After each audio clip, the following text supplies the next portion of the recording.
Vous est-il déjà arrivé de vous sentir extrêmement irrité, de ressasser une conversation pendant des heures, en répétant mentalement chaque mot comme si vous pouviez changer ce qui s'est passé?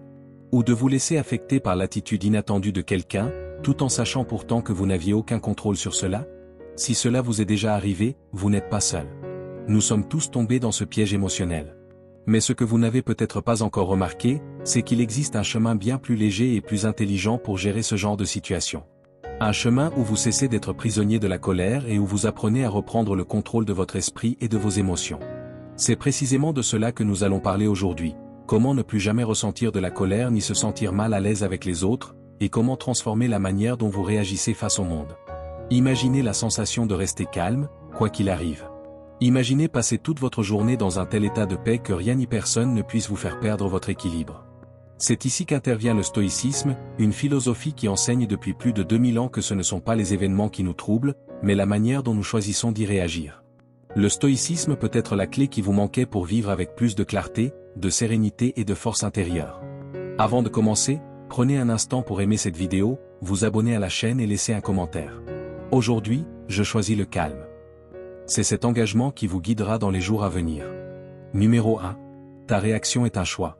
La première chose que tu dois comprendre, c'est que la colère ne naît pas de ce qui t'arrive, mais de la manière dont tu interprètes ce qui s'est passé. Après l'apparition de la colère, chacun peut choisir comment il va réagir. Autrement dit, tu peux décider si une parole malheureuse va gâcher ta journée ou si elle va simplement passer sans laisser de traces. Le psychiatre Viktor Frankl disait que cette liberté de choisir est la dernière des libertés humaines. Nous la possédons tous, et elle peut être la tienne à chaque instant. Il te suffit d'entraîner ton esprit à ne plus réagir de manière automatique, mais avec conscience. Luther nous le rappelle aussi lorsqu'il affirmait « Nous ne pouvons pas empêcher les oiseaux de voler au-dessus de notre tête, mais nous pouvons les empêcher d'y faire leur nid. » De la même manière, tu ne peux pas empêcher l'apparition de pensées de colère, mais tu peux choisir de ne pas les nourrir et de ne pas agir en fonction d'elles. Et c'est là que se trouve la clé. La première réaction physique est presque instinctive. Lorsque quelque chose nous est refusé, lorsque nous sommes surpris de manière négative ou contredit, nous sentons la chaleur de la colère monter, le cœur s'accélérer et les muscles se tendre. Ce premier choc, tu ne le contrôles pas, il arrive simplement. Mais ce qui vient ensuite est entièrement entre tes mains. Tu peux choisir de ne pas alimenter cette flamme. Tu peux décider de ne pas nourrir l'irritation. Tu peux quitter les lieux, t'arrêter une minute, respirer profondément 3 fois ou compter jusqu'à 10.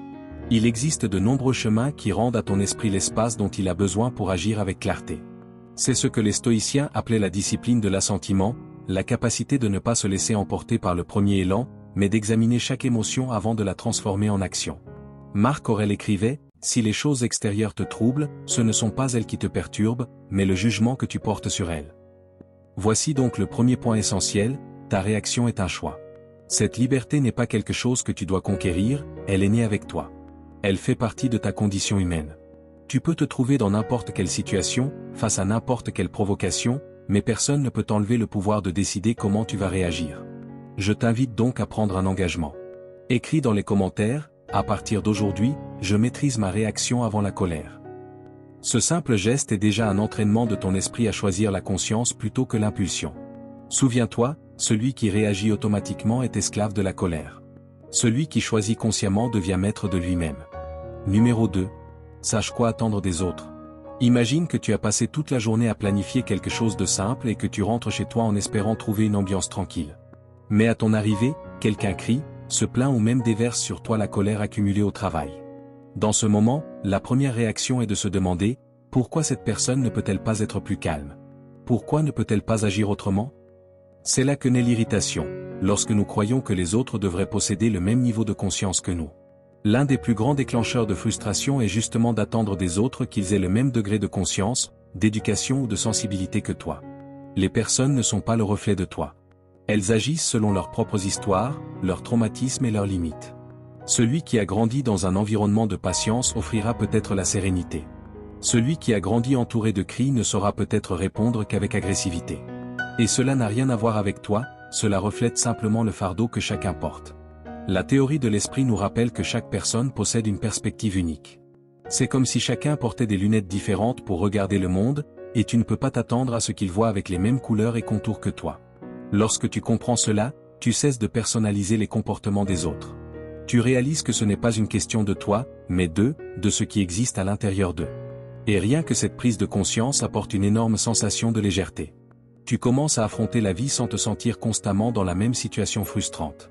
Comme le disait Marc Aurèle, quand tu t'irrites contre quelqu'un, rappelle-toi que c'est un être humain qui se trompe par ignorance ou par nécessité, tout comme toi.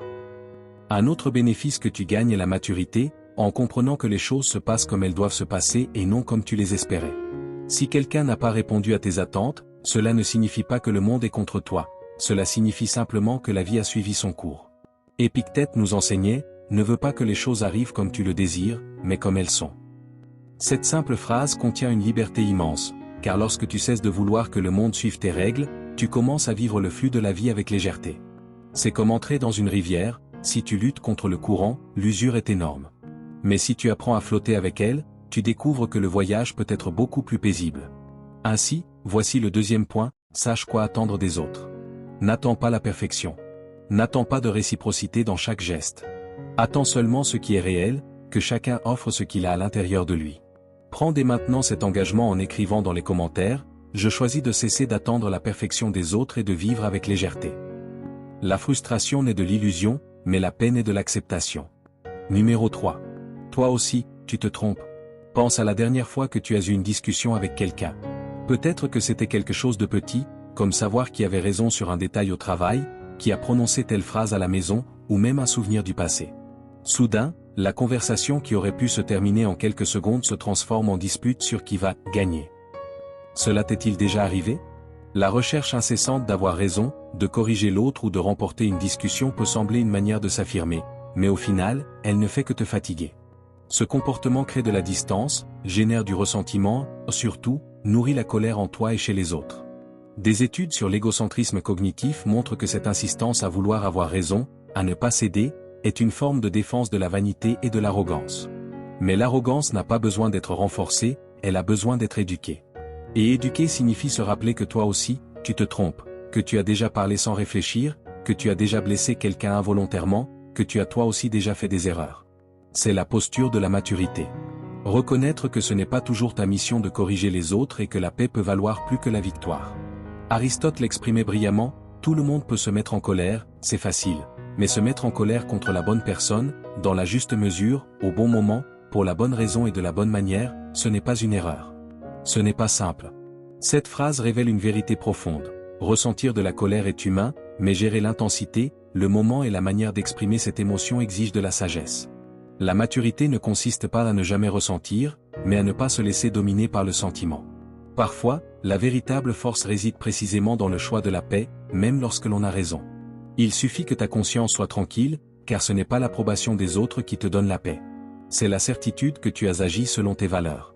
Sénèque disait, il vaut mieux vaincre la colère que vaincre par la colère. Garder cela à l'esprit, c'est comprendre que perdre une discussion peut, en pratique, signifier gagner en sérénité. Voilà donc la conscience, toi aussi, tu te trompes. Et quand tu t'en souviens, tu deviens plus patient. Fais maintenant un petit exercice mental. Pense à une discussion récente et demande-toi, valait-il la peine de gagner ou aurait-il été mieux de préserver la paix?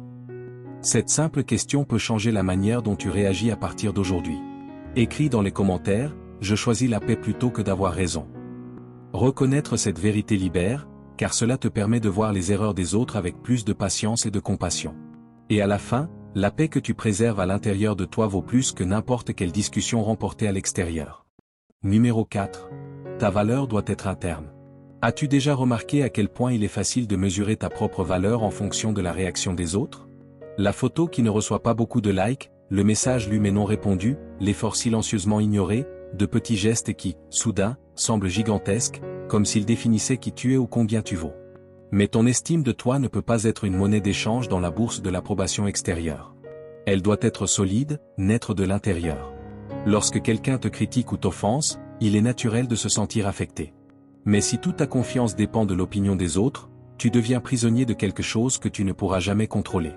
Selon la théorie de l'autodétermination, la véritable motivation et la véritable estime de soi viennent de l'intérieur, de ton autonomie, de ta compétence et de ton sentiment réel d'appartenance, et non de la validation extérieure. Lorsque tu apprends à te valider et à te reconnaître toi-même, tu t'offres l'un des plus grands cadeaux de la vie, la liberté de ne pas vivre sous le jugement de quiconque. Sénèque écrivait, l'homme qui se fie à lui-même ne dépend pas de l'opinion des autres. Cette phrase nous rappelle que l'estime de soi n'est pas un trophée à exhiber, mais une conviction silencieuse construite au plus profond de soi. C'est la certitude que ta valeur n'augmente pas lorsque l'on t'applaudit, et ne diminue pas lorsque l'on te critique. Voici la vérité, personne n'a le pouvoir de te définir, sauf toi. Bien sûr, les éloges peuvent t'enseigner quelque chose, mais ni l'un ni l'autre ne devrait décider de qui tu es. Ce qui définit ta valeur, c'est la manière dont tu choisis de te voir, la conscience tranquille de grandir, d'apprendre et de vivre selon tes convictions. Ainsi, voici le 4e point, ta valeur doit être interne. Pour ancrer cette idée en toi, fais le petit exercice suivant. La prochaine fois que tu entends une critique ou que tu ne reçois pas de reconnaissance, au lieu de te demander « Que pensent les autres de moi ?», demande-toi « Que pense-je de moi-même ?» Ce simple changement de question a le pouvoir de transformer ta vie. Écris dans les commentaires « Ma valeur naît en moi ». Plus tu renforces cette vérité, plus ton estime de toi devient solide. Et souviens-toi, seul celui qui se reconnaît intérieurement ne se perd jamais. Numéro 5. Il est nécessaire de poser des limites. Qui n'a jamais vécu cela? Tu es déjà fatigué, sans énergie, mais quelqu'un te demande une faveur rapide, contre ta propre volonté, tu dis oui. Ensuite, tu le regrettes, tu ressens un poids, et tu te demandes encore pourquoi tu n'as pas simplement dit non. Cette scène se répète dans la vie de beaucoup de gens, et c'est justement là que naît l'usure. Être une bonne personne ne signifie pas être disponible tout le temps. Créer des limites claires, avant tout, un acte de soin émotionnel pour soi-même. Selon la psychologie positive, les personnes qui savent dire non de manière assertive tendent à avoir plus de bien-être, moins de stress et des relations plus saines. Pense, par exemple, à une femme toujours disponible. Au travail, elle assume des tâches qui ne lui reviennent pas. À la maison, elle aide tous les membres de sa famille sans jamais rien demander en retour. Avec ses amis, elle n'arrive jamais à refuser une demande. À la fin de la journée, lorsqu'elle se regarde, elle réalise qu'il ne lui reste presque plus de temps pour entretenir ses relations, ses projets personnels, ou même pour prendre soin de sa propre santé. Le problème n'est pas la bonté, mais l'incapacité de reconnaître que ses propres besoins comptent aussi. Lorsque l'on ignore cela, on finit par vivre sous les priorités des autres toute sa vie. C'est exactement pour cette raison qu'apprendre à poser des limites est si nécessaire. Il ne s'agit pas de rejeter les autres ou d'être moins généreux, mais de clarifier où s'arrête la responsabilité envers les autres et où commence le soin de soi-même. Poser des limites ne signifie pas éloigner les gens, mais simplement tracer une ligne invisible. Cette ligne montre jusqu'où les autres peuvent aller sans t'envahir ni t'offenser. Et lorsque tu te respectes, les autres apprennent à te respecter aussi. Comme le disait le philosophe Schopenhauer, le respect pour les autres a sa limite. Il commence là où s'arrête le respect de soi. Cette phrase nous rappelle qu'il n'existe pas de véritable bonté sans fermeté, car celui qui ne protège pas son propre espace finit par l'annuler. Poser des limites est un acte de courage. Le courage de se choisir soi-même, de valoriser son temps et de montrer que ton énergie n'est pas infinie. Souvent, dire non à quelqu'un revient à dire oui à ta santé mentale, à ton repos, et même à la qualité de tes relations. Ainsi, voici le 5e point, il est nécessaire de poser des limites. Pour pratiquer, fais l'exercice suivant. Choisis une situation où tu dirais normalement oui par obligation et expérimente de dire non avec calme et respect. Tu verras que le monde ne s'écroule pas. Au contraire, tu te renforces. Écris dans les commentaires, poser des limites, c'est me respecter. Cette petite affirmation commence déjà à entraîner ton esprit à voir le non, non pas comme un rejet, mais comme une protection. Parce qu'au final, le monde ne s'écroule pas. Celui qui apprend à se respecter construit une vie où la paix vaut plus que l'approbation des autres. Numéro 6. Ne t'inquiète pas trop de ce que les autres vont penser. Imagine quelqu'un en train de choisir ses vêtements, d'écrire un message ou de prendre une décision simple, mais qui a toujours la même question en tête, que vont penser les autres de moi? Vivre ainsi, c'est comme être enchaîné à des yeux invisibles.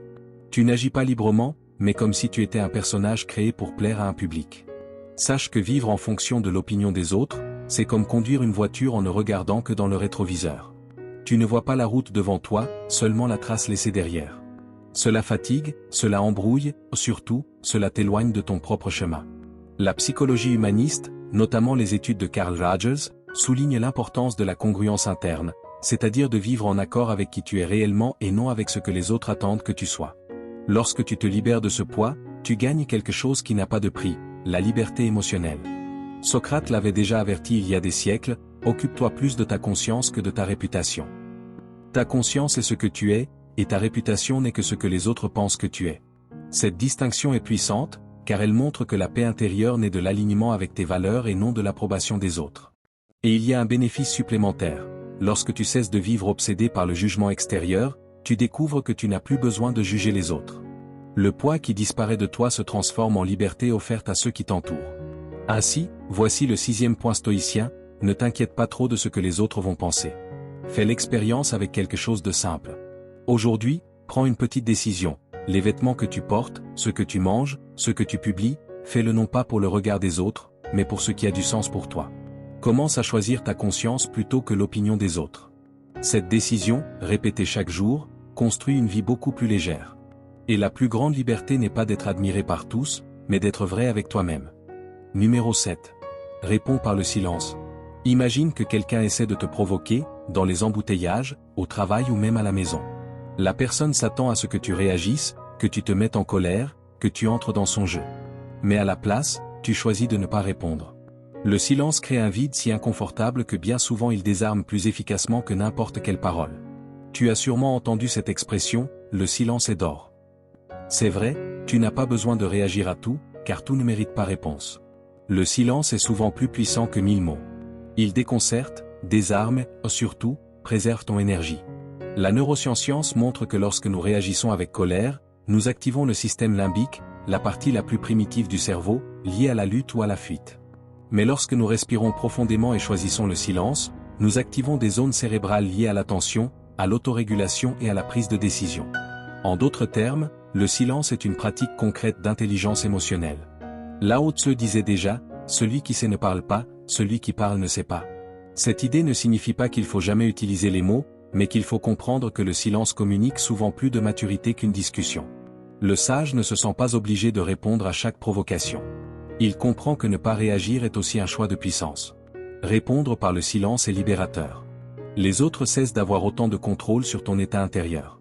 Tu n'es plus entraîné de droite à gauche par les émotions des autres et tu deviens maître de ton centre. Voilà la clé, répondre par le silence n'est pas un signe de faiblesse, mais de supériorité intérieure. Pour t'entraîner, fais l'exercice suivant. La prochaine fois que quelqu'un tente de te mettre hors de toi, respire profondément et reste en silence pendant quelques secondes. Observe comment cela change la dynamique de la situation. Écris dans les commentaires, je choisis le silence plutôt que la colère. Cette simple affirmation commence déjà à programmer ton esprit pour valoriser le calme plutôt que la réaction. Car au final, le silence n'est pas vide, il est rempli de force, de contrôle et de liberté. Numéro 8. Utilise la gratitude pour dissoudre la colère. Imagine que quelqu'un t'a profondément irrité. Un commentaire ironique, une injustice au travail, un geste d'indifférence à la maison. Ton cœur s'accélère. Ton esprit commence à chercher des arguments pour riposter. Mais à ce moment-là, tu choisis autre chose. Au lieu d'alimenter la colère, tu décides de te rappeler ce qui est encore bon dans ta vie. Cela peut être quelque chose de simple, la santé que tu possèdes, une amitié véritable, le toit au-dessus de ta tête, ou simplement le fait de respirer en cet instant. Ce changement de focus est transformateur. La gratitude a ce pouvoir, elle déplace le regard du négatif vers le positif. C'est comme allumer la lumière dans une pièce sombre. Rien dans l'environnement n'a changé, mais tout devient soudain plus clair et plus facile à gérer. Le psychologue Robert Aymond a montré dans ses recherches que pratiquer la gratitude régulièrement réduit l'agressivité, le stress et l'anxiété, tout en améliorant le sommeil et le bien-être général. La gratitude agit comme un antidote naturel contre le poison de la colère. En te concentrant sur ce qui fonctionne plutôt que sur ce qui te dérange, ton esprit se reconfigure. C'est comme changer les lunettes avec lesquelles tu vois le monde, la réalité est la même, mais désormais en couleurs différentes. Cicéron affirmait déjà que la gratitude n'est pas seulement la plus grande des vertus, mais la mère de toutes les autres vertus. Et cela a du sens. Lorsque tu te connectes à la gratitude, tu deviens moins susceptible au ressentiment, à l'envie ou à la colère. La gratitude crée une base émotionnelle qui rend naturel le choix de la calme plutôt que du conflit. Utilise la gratitude pour dissoudre la colère. Chaque fois que tu sens l'irritation grandir, fais un petit exercice. Pense à 3 choses pour lesquelles tu peux être reconnaissant maintenant. Juste 3. Cette pratique simple a le pouvoir de dissiper la tempête émotionnelle avant qu'elle ne te submerge. Pour renforcer encore cet exercice, transforme-le en un engagement public. Écris dans les commentaires, je choisis la gratitude plutôt que la colère. Plus tu affirmes ce choix, plus tu te libères du poids des émotions négatives. La gratitude ne supprime pas les problèmes, mais elle éclaire les solutions et te rend la paix. Numéro 9. Grandis grâce aux critiques. Souviens-toi de la dernière fois que quelqu'un a souligné quelque chose de négatif à ton sujet. Peut-être au travail, concernant une erreur que tu as commise. Peut-être à la maison, sur une habitude qui dérange. Ou même de la part d'un inconnu, à travers un commentaire passif ou agressif sur les réseaux sociaux. La première réaction est presque toujours la même, se sentir attaqué, diminué, injustement jugé, et parfois même blessé. C'est comme si la critique mettait un projecteur sur nos fragilités, celles que nous passons notre vie à essayer de cacher. Mais est-ce que toute critique est vraiment une attaque? Il est vrai que les critiques peuvent faire mal. Mais souvent, derrière des mots durs, il y a un point aveugle qui mérite notre attention. Ce que nous ne voyons pas par nous-mêmes peut être révélé exactement lorsque quelqu'un nous le montre, même de manière inconfortable. La théorie de l'état d'esprit de croissance, proposée par Carol Dweck, enseigne que les personnes qui affrontent la critique comme un apprentissage grandissent davantage et se stressent moins. Elle ne considère pas la critique comme un verdict définitif, mais comme une opportunité d'évolution. Cela ne signifie pas accepter les offenses ou les humiliations. Cela signifie simplement filtrer, garder ce qui peut être utile et écarter ce qui ne sert à rien. Platon disait, le sage apprend plus de ses ennemis que le sot de ses amis. Cette idée nous rappelle que même une critique mal intentionnée peut contenir un fragment de vérité capable de nous transformer, à condition d'avoir l'humilité pour écouter et le discernement pour distinguer l'essentiel du superficiel. Lorsque tu changes ton attitude face à la critique, quelque chose d'étonnant se produit. Elle cesse d'être un fardeau et devient un outil. Chaque mot se transforme en matériau de construction pour ta maturité. Imagine, par exemple, quelqu'un qui vit toujours sur la défensive. À chaque commentaire, il croit qu'on le rabaisse. Il interprète toute observation comme une attaque et vit ainsi dans la tension, toujours en attente du prochain coup du monde. Ce schéma génère usure, anxiété et isolement. Maintenant, imagine cette même personne changer sa question intérieure. Au lieu de réagir automatiquement avec colère, elle commence à se demander « Que puis-je apprendre de cela ?» Soudain, la critique cesse d'être une menace et devient une opportunité. Ce petit changement de perspective peut transformer complètement la manière de vivre. Épictète disait « Ce qui nous blesse, ce n'est pas ce qui nous arrive, mais le jugement que nous portons sur ce qui nous arrive. » Appliqué aux critiques, cela signifie que ce n'est pas la parole de l'autre qui te définit, mais la manière dont tu choisis de la recevoir. Alors, voici le 9e point, grandis grâce aux critiques. La prochaine fois que tu entends quelque chose de négatif, respire profondément, filtre et demande-toi, que puis-je apprendre de cela? Cette simple question a le pouvoir de changer non seulement l'impact d'une critique, mais aussi le cours de ta vie. Décide dès maintenant d'apprendre des critiques. Cela ne veut pas dire être d'accord avec tout ce que les autres disent, mais reconnaître que même dans l'inconfort, il existe un pas vers ton développement. Chaque critique peut être une pierre lancée contre toi, mais toi seul choisis, elle te blesse ou tu l'utilises pour construire le chemin de ton évolution. Numéro 10. L'art du détachement. Imagine quelqu'un portant une valise lourde tout le temps, remplie de pierres. À chaque ressentiment, une nouvelle pierre vient s'ajouter. Le problème, c'est que ce n'est pas l'autre qui souffre sous ce poids, mais celui qui le porte. Garder de la colère, de la douleur ou du ressentiment, c'est exactement cela. Porter des fardeaux qui volent ton énergie et ta paix. As-tu déjà entendu cette phrase? Garder un ressentiment, c'est comme boire du poison en espérant que l'autre meure. C'est vrai, la colère constante empoisonne le corps et l'esprit. Le pardon, même silencieux, même si personne ne le sait, réduit les niveaux de cortisol, améliore la santé cardiovasculaire et rend la vie plus légère. Pardonner ne signifie pas approuver ce qui s'est passé. Cela signifie se libérer de la prison qui consiste à revivre la même souffrance chaque jour. Il est important de comprendre que se détacher ne signifie pas oublier, ni faire semblant que cela n'a pas fait mal. Cela signifie choisir consciemment sa propre paix. C'est décider que tu ne vas plus offrir ton énergie à quelqu'un qui n'en vaut pas la peine, quelqu'un qui n'existe plus que dans le passé. Comme le disait Bouddha, tenir la colère, c'est comme tenir un charbon ardent dans l'intention de le jeter sur quelqu'un. C'est toi qui te brûles. Voilà l'essence du détachement. Ainsi, tu n'as pas besoin d'être otage de la colère, de la frustration ou de l'opinion des autres. Tu peux entraîner ton esprit comme on entraîne un muscle, apprendre à te protéger émotionnellement, à répondre avec conscience, à te valider intérieurement, à poser des limites, à choisir la paix plutôt que la raison, à pratiquer la gratitude et à grandir même avec les critiques. Plus tu pratiques, plus tu deviens fort. Et tu découvres que ta paix vaut plus que toute dispute, critique ou malentendu. Voici donc le 10e et dernier point, l'art du détachement. Respire profondément maintenant et choisis de laisser aller ce qui ne tient plus en toi. Écris dans les commentaires, je choisis la paix par-dessus tout. Cette simple décision peut être le début d'une vie beaucoup plus légère. Souviens-toi, la vie change lorsque tu changes la manière d'y réagir. Merci d'être arrivé jusqu'ici. Si cette vidéo t'a aidé à voir les choses sous un autre angle, je t'invite à t'abonner à la chaîne. Ici, nous continuons ensemble, réfléchissant, grandissant et construisant la force intérieure.